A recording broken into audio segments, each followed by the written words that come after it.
Hello everyone, today's video is all about motor expenses, specifically if you are a sole trader or a partner in a partnership. So as a sole trader or partner, you don't have to worry about company cars. There's no such thing as a company car if you are a sole trader or partner. You don't have to worry about benefit in kind and all that kind of thing that's associated typically with company cars. So let's get into the choice that is available for you in terms of claiming motor expenses in your accounts. So basically it boils down to two choices. You either claim a flat rate or full itemized expenses. So let's have a look at the flat rate. The flat rate is an amount, it's a pence per mile for the business miles that you travel in a year. And it is 45 pence a mile for the first 10,000 business miles, and then 25 pence a mile thereafter. So let's just assume you do 10,000 business miles in a year as a sole trader or partner. Then you can claim in your accounts a deduction for motor expenses of 4,500. Simple. It's just 10,000 business miles multiplied by the 45p a mile rate, and that's 4,500. And that would appear in your accounts. That reduces your income tax bill because it reduces your taxable profit. So if you choose to go down this is what they call the simplified expenses route, the 45p a mile, the mileage rates, then you can't claim for anything else. So you don't put through expenses for things like petrol, diesel, repairs, servicing, MOT. No, instead you just go with the flat rate multiplied by the business miles that you do. So you have to keep a log of your business travel.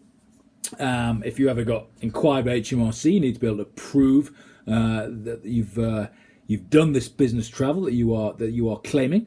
But that's the option A, if you will. Option B is to go down the full itemized expenses route. So rather than saying you're going to claim 45p a mile for the first 10,000, then 25p thereafter, instead you say no.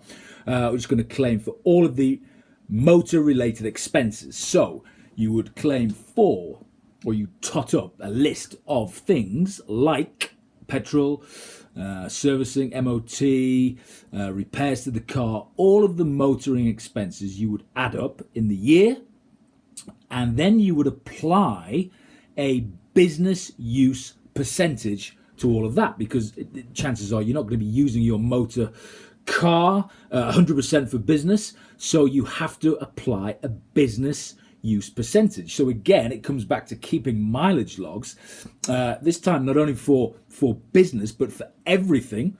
So typically you would choose to do this for maybe a couple of months. You wouldn't necessarily do it for the full year, but just a couple of months, typically, to record it, every bit of mileage that you do, and you say, right, this bit was for business, this bit was for personal, and you come up with a percentage, a business use percentage out of the total, and you apply that percentage to the itemized lists of all the expenses, petrol, the repairs, the MOT, etc.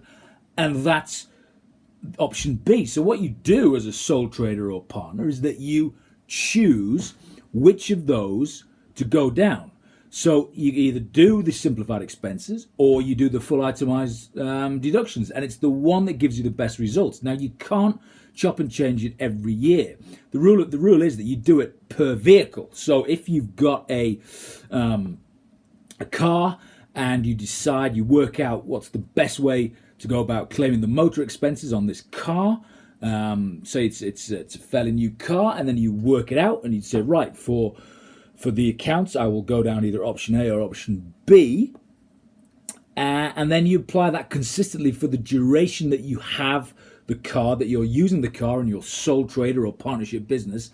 And then when you change the car and get another car, that's your first opportunity, if you like, to change, if you want to change, how you claim the motor expenses, either option A or option B. But you can't chop and change year on year unless you were changing your car year on year. The point is, it's only when you change your car, that you have a chance to change which route you go down. Also, with the itemized expenditure, you include a little bit of depreciation on the car in that as well. So it's just a question of crunching the numbers, basically.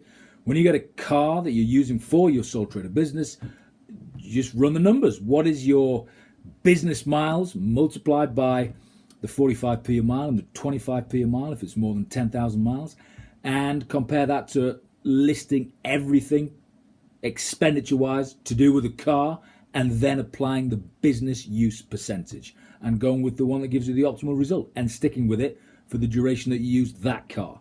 So that's just a quick overview on motoring expenses if you are a sole trader or a partner in a partnership. If you like this video, please do subscribe right there, and I will see you soon.